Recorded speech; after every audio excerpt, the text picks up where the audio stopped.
COVID-19 telah menyebar di 189 negara.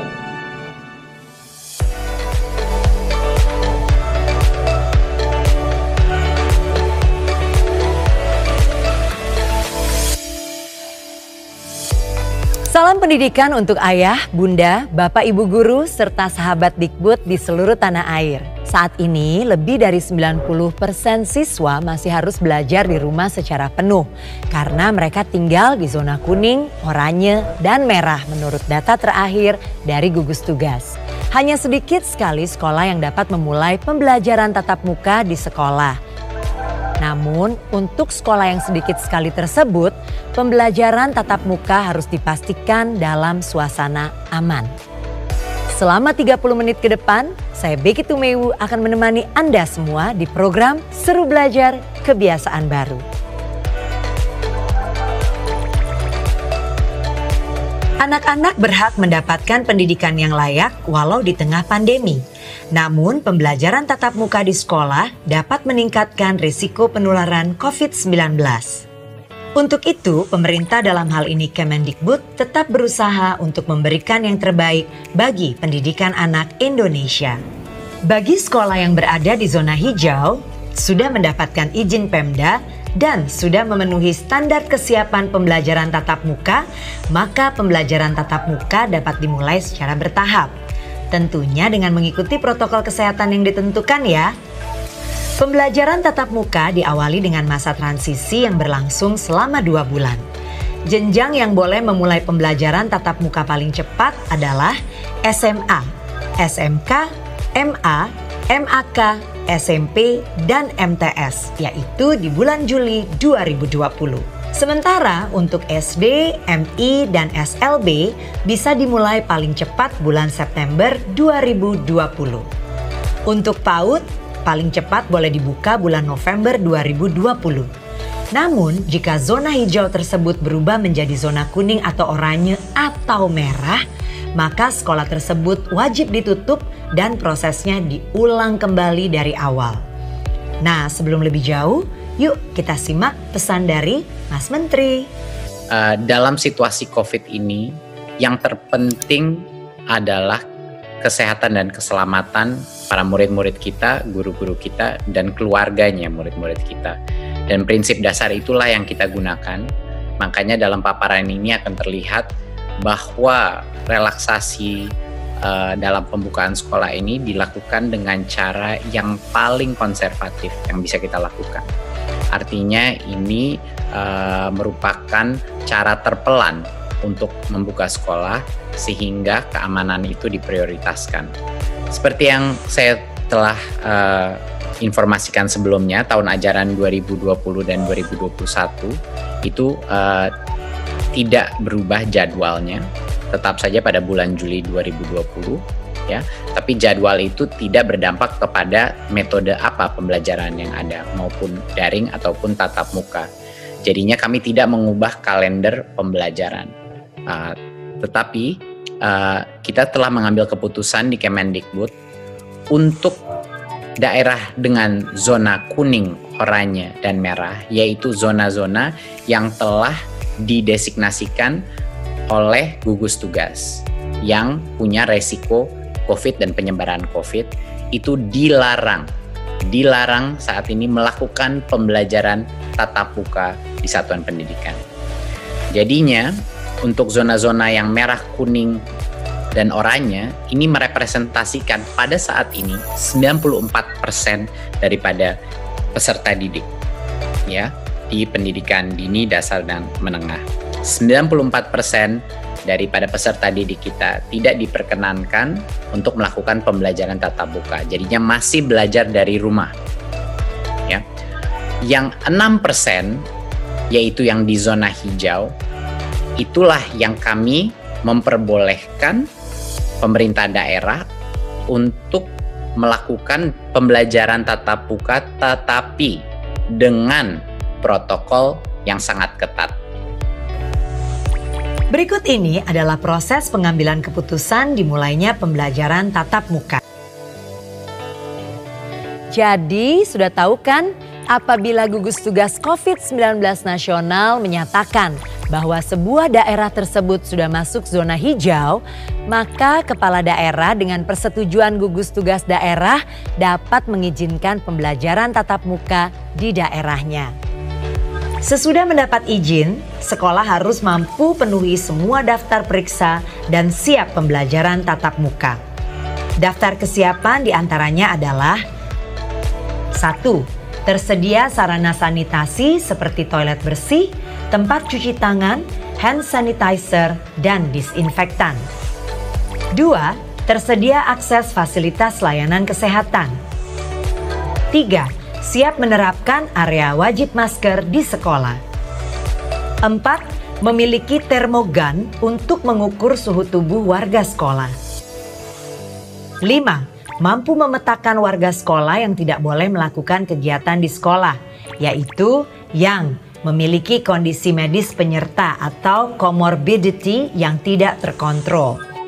Kedua, tidak memiliki akses transportasi yang memungkinkan penerapan jaga jarak. Ketiga, memiliki riwayat perjalanan dari zona kuning, oranye, dan merah, atau riwayat kontak dengan orang terkonfirmasi positif COVID-19 dan belum menyelesaikan isolasi mandiri selama 14 hari. Membuat kesepakatan bersama komite sekolah untuk memulai pembelajaran tatap muka. Jika semua sudah memberikan izin, barulah pembelajaran tatap muka bisa dimulai. Nah, untuk orang tua atau wali siswa harus memeriksa kesiapan kesehatan lahir batin anak-anak untuk bisa mengikuti pembelajaran tatap muka di sekolah. Jika orang tua menilai bahwa siswa belum siap, maka orang tua boleh loh memutuskan bagi anak untuk tetap belajar dari rumah. Walaupun pemerintah sudah mempersiapkan panduan pola pembelajaran tahun ajaran baru secara matang, keterlibatan masyarakat juga tetap harus ada, terutama para orang tua, guru, kepala sekolah, para pelajar, dan juga masyarakat sekitar. Masih banyak lagi hal yang akan kita bahas mengenai persiapan menuju program Seru Belajar Kebiasaan Baru di segmen berikutnya. Karena itu, jangan kemana-mana dulu.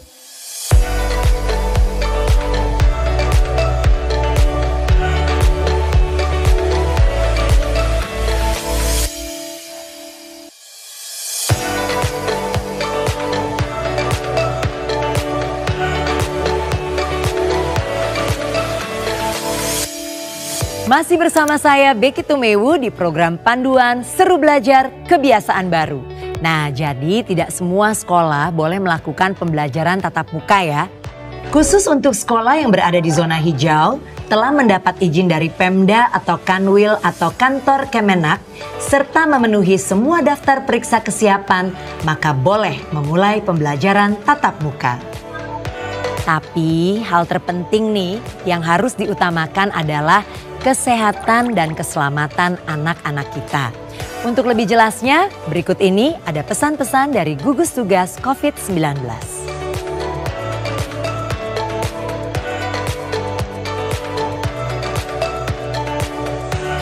Komitmen kita adalah membuka pendidikan, memulai kegiatan tatap muka di tempat yang paling aman, yaitu daerah yang tidak ada dampaknya.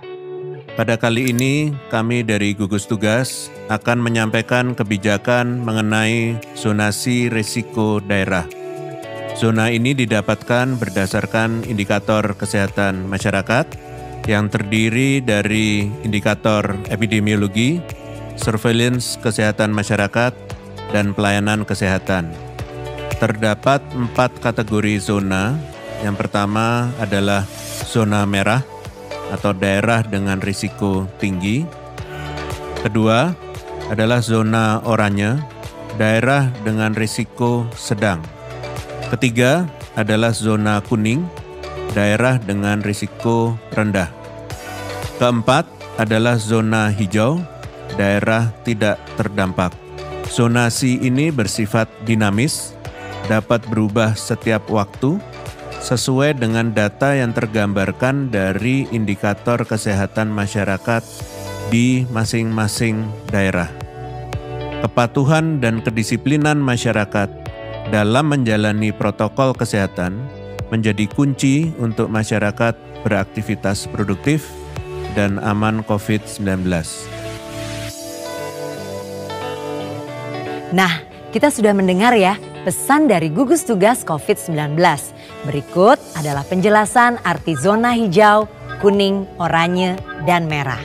Zona hijau artinya tidak ditemukannya kasus positif baru di daerah tersebut. Tingkat penyebaran COVID-19 terkontrol, tetapi resiko penyebaran tetap ada di tempat-tempat isolasi. Zona kuning artinya ditemukan kasus positif di daerah tersebut. Transmisi tingkat rumah tangga dan imported case bisa terjadi. Klaster penyebaran terkendali dan tidak bertambah.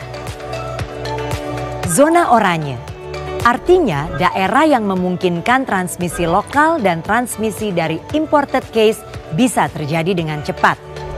Klaster-klaster baru mungkin bertambah. Dan zona merah artinya daerah dengan transmisi lokal yang sudah terjadi dengan cepat. Wabah menyebar secara luas dan banyak klaster-klaster baru. Buat yang sudah kangen dengan teman-teman, dengan Bapak Ibu guru, harus sabar dulu karena resiko tertular COVID-19 masih sangat besar. Kita harus mengutamakan kesehatan dan keselamatan anak-anak kita semua. Untuk sekolah yang sudah diputuskan untuk dapat memulai pembelajaran tatap muka, tetap harus memperhatikan protokol kesehatan sesuai dengan ketentuan yang berlaku. Terkait hal tersebut, Kemendikbud mengacu pada Kementerian Kesehatan telah mempersiapkan panduan tentang apa dan bagaimana prosedur yang harus disiapkan sekolah untuk memulai pembelajaran tatap muka. Panduan ini akan dikemas dalam bentuk komunikasi yang menarik. Seperti apa sih? Yuk kita lihat bersama-sama.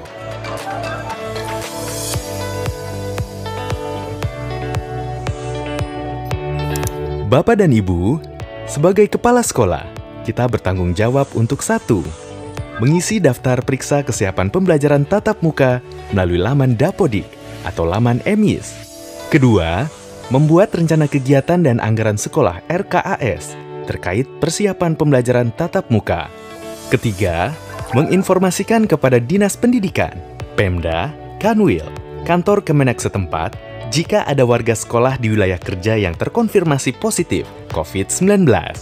4. Membentuk satuan tugas yang melibatkan orang tua atau wali siswa serta masyarakat menjadi 3 tim, yaitu tim pembelajaran, psikososial, dan tata ruang, tim kesehatan, kebersihan, dan keamanan, tim pelatihan, dan humas. Tim pembelajaran psikososial dan tata ruang bertugas untuk 1. Membagi siswa tiap kelas ke dalam kelompok belajar sesuai ketentuan masa transisi dan menentukan pembagian jadwal tatap mukanya. 2. Melakukan pengaturan tata letak ruangan dengan memperhatikan jarak minimal 1,5 meter dan memastikan adanya sirkulasi udara yang baik. 3. Melakukan pengaturan lalu lintas satu arah di lorong atau koridor dan tangga sekolah.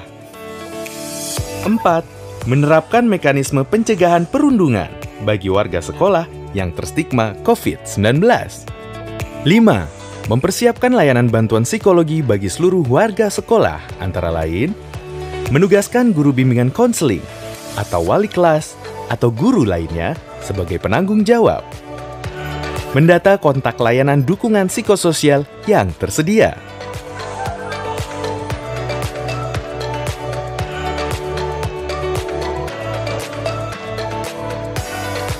Tim berikutnya adalah tim kesehatan, kebersihan, dan keamanan yang bertugas untuk 1. Membuat prosedur pemantauan dan pelaporan kesehatan warga sekolah yang berfokus kepada gejala umum. Pemantauan kesehatan ini dilaksanakan setiap hari sebelum masuk gerbang sekolah. Jika warga sekolah memiliki gejala demam, batuk, sesak nafas, sakit tenggorokan, dan atau pilek, wajib kembali ke rumah.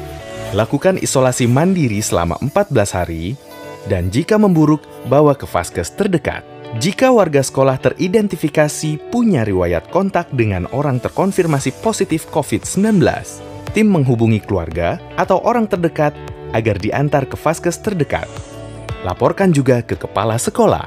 Jika terdapat orang yang serumah dengan warga sekolah teridentifikasi gejala COVID-19, maka tim ini harus melapor ke kepala sekolah dan minta warga sekolah tersebut untuk isolasi mandiri selama 14 hari. Jika terdapat warga sekolah yang tidak hadir karena sakit dan memiliki gejala demam, batuk, sesak nafas, sakit tenggorokan, dan atau pilek, maka tim ini harus melaporkan kepada kepala sekolah serta minta warga tersebut untuk isolasi mandiri selama 14 hari. Isolasi mandiri warga sekolah harus dipantau dan dilaporkan setiap hari kepada kepala sekolah. Hasil pemantauan kesehatan dan ketidakhadiran warga sekolah direkap dan dilaporkan setiap hari kepada sekolah.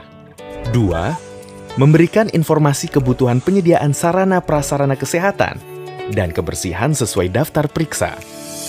3. Memastikan pembersihan dan disinfeksi sekolah setiap hari selama seminggu sebelum penyelenggaraan pembelajaran tatap muka dan setiap hari setelahnya. 4. Membuat prosedur pengaturan pedagang kaki lima dan warung makanan di sekitar lingkungan sekolah. Pada masa transisi, pedagang kaki lima dan warung di sekitar sekolah dilarang beroperasi. Pastikan juga tim berkoordinasi dengan aparatur daerah setempat untuk mengawasi dan menertibkan pedagang kaki lima dan warung makanan.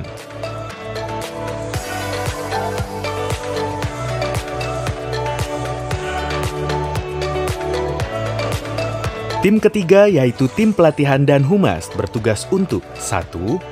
Mensosialisasikan kepada seluruh pemangku kepentingan sekolah, khususnya orang tua atau wali murid, terkait pembelajaran tatap muka, metode pembelajaran, pengendalian COVID-19 di sekolah, hal yang perlu dipersiapkan siswa dan orang tuanya, pelibatan masyarakat sekitar. 2. Membuat dan menempelkan informasi dan edukasi mengenai pencegahan penularan COVID-19 di area strategis di sekolah. 3. Memfasilitasi dan mengadakan pelatihan kepada petugas kebersihan sekolah terkait tata cara pembersihan dan disinfeksi yang benar. 4. Menyampaikan protokol kesehatan untuk tamu sekolah. Demikian prosedur yang harus disiapkan oleh sekolah sebelum pembelajaran tatap muka dimulai. Yuk, bersama kita jaga agar seluruh warga sekolah selalu sehat dan selamat. Ayah bunda, bapak ibu guru, dan sahabat Dikbud semua, ini bukan kompetisi loh ya. Jadi kita bukan sedang berlomba agar bisa memulai pembelajaran tatap muka. Arahan ini dibuat agar sekolah dan juga warga sekolah benar-benar siap. Ini adalah ketentuan sekolah pada masa transisi. Jarak belajar. Jarak belajar di dalam kelas 1,5 meter antar siswa. Semua wajib menggunakan masker non-medis 3 lapis. Mencuci tangan dengan sabun. Menjaga jarak dan tidak melakukan kontak fisik. Kondisi medis semua warga sekolah harus sehat atau jika mengidap penyakit penyerta harus dalam kondisi terkontrol. Di masa transisi, kantin belum boleh dibuka. Jadi disarankan untuk semua membawa bekal makanan dari rumah. Kegiatan olahraga dan ekstrakurikuler belum diperbolehkan untuk sementara waktu. Tapi tetap lakukan aktivitas fisik di rumah ya. Kegiatan yang mengumpulkan banyak orang seperti pertemuan orang tua murid, masa orientasi sekolah tidak boleh dilakukan dulu. Nah, masih ada beberapa hal yang harus kita perhatikan. Karena itu jangan kemana-mana.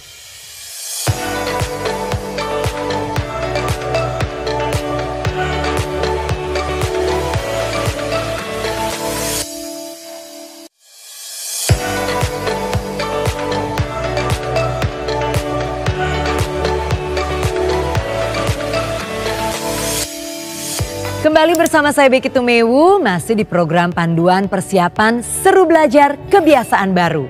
Nah, kalau tadi kita sudah melihat ya panduan persiapan sekolah beserta dengan segala ketentuannya. Sekarang saatnya kita untuk memahami protokol kesehatan yang harus kita patuhi. Dimulai dari lingkungan yang terdekat, yaitu keluarga. Rumah adalah lingkungan terdekat kita, di mana interaksi paling sering terjadi. Apa saja yang perlu diperhatikan dari rumah? Pastikan kondisi kesehatan lahir dan batin anak. Apabila ada gejala demam, batuk, pilek, sesak, jangan biarkan anak berangkat sekolah. Dan jika anak takut untuk keluar rumah, jangan dipaksakan. Siapkan masker non-medis 3 lapis dan tempat masker kotor. Bekal makan bernutrisi termasuk perlengkapan makan dan minum. Ingatkan anak untuk sering mencuci tangan, memakai sabun dan air mengalir, atau menggunakan hand sanitizer. Jangan lupa bawa perlengkapan ibadah sendiri. Jika mengantarkan anak ke sekolah, turunkan di tempat yang telah ditentukan oleh sekolah. Apabila anak pergi sendiri, ingatkan untuk jaga jarak selama dalam perjalanan. Nah, selama di perjalanan, gunakan masker dan tetap jaga jarak 1,5 meter. Hindari menyentuh permukaan benda-benda, tidak menyentuh hidung, mata, dan mulut. Serta menjaga etika batuk dan bersin. Bersihkan tangan sebelum dan sesudah menggunakan transportasi publik atau antar jemput. Sebelum memasuki gerbang sekolah, pengantaran dilakukan di lokasi yang telah ditentukan. Ikuti pemeriksaan suhu badan yang dilakukan oleh pihak sekolah. Cuci tangan pakai sabun sebelum memasuki gerbang sekolah dan ruang kelas. Untuk tamu, mengikuti protokol kesehatan di sekolah. Selama kegiatan belajar mengajar, gunakan masker dan terapkan jaga jarak minimal 1,5 meter. Gunakan alat belajar, alat musik, dan alat makan minum pribadi. Dilarang pinjam-meminjam peralatan. Jika badan terasa kurang sehat, segera lapor pada guru. Setelah sekolah selesai, cuci tangan pakai sabun sebelum meninggalkan ruang kelas. Keluar ruangan dan sekolah dengan berbaris sambil menerapkan jaga jarak. Apabila dijemput orang tua, penjemput menunggu di lokasi yang sudah disediakan dan melakukan jaga jarak. Bila pulang sendiri, harap diingatkan untuk selalu jaga jarak dan tidak bergerombol. Selama perjalanan pulang, gunakan masker dan tetap jaga jarak 1,5 meter. Hindari menyentuh permukaan benda-benda, tidak menyentuh hidung, mata, dan mulut, menjaga etika batuk dan bersin. Bersihkan tangan sebelum dan sesudah menggunakan transportasi publik atau antar jemput. Sesampainya di rumah, lepas alas kaki, letakkan barang-barang yang dibawa di luar ruangan, dan melakukan disinfeksi terhadap barang-barang tersebut. Bersihkan diri dan ganti pakaian sebelum berinteraksi fisik dengan orang lain di dalam rumah. Tetap melakukan perilaku hidup bersih dan sehat, terutama cuci tangan pakai sabun secara rutin. Jika mengalami gejala demam, batuk, pilek, dan sesak setelah kembali dari sekolah, lakukan karantina mandiri dan laporkan pada tim kesehatan sekolah. Baik, ayah, bunda, bapak, ibu guru, dan sahabat Dikbud semua, masih ada lagi protokol yang lebih khusus untuk lingkungan sekolah seperti bagaimana jika kita berada di lorong sekolah, perpustakaan, ruang praktikum, dan lain sebagainya. Untuk lebih jelasnya, silahkan akses situs berikut ini. Terima kasih telah mengikuti program Seru Belajar Kebiasaan Baru bersama Kementerian Pendidikan dan Kebudayaan Republik Indonesia. Mari bersama-sama kita pastikan agar anak-anak kita bisa belajar dengan sehat dan selamat. Saya Becky Tumeu mohon undur diri, salam pendidikan.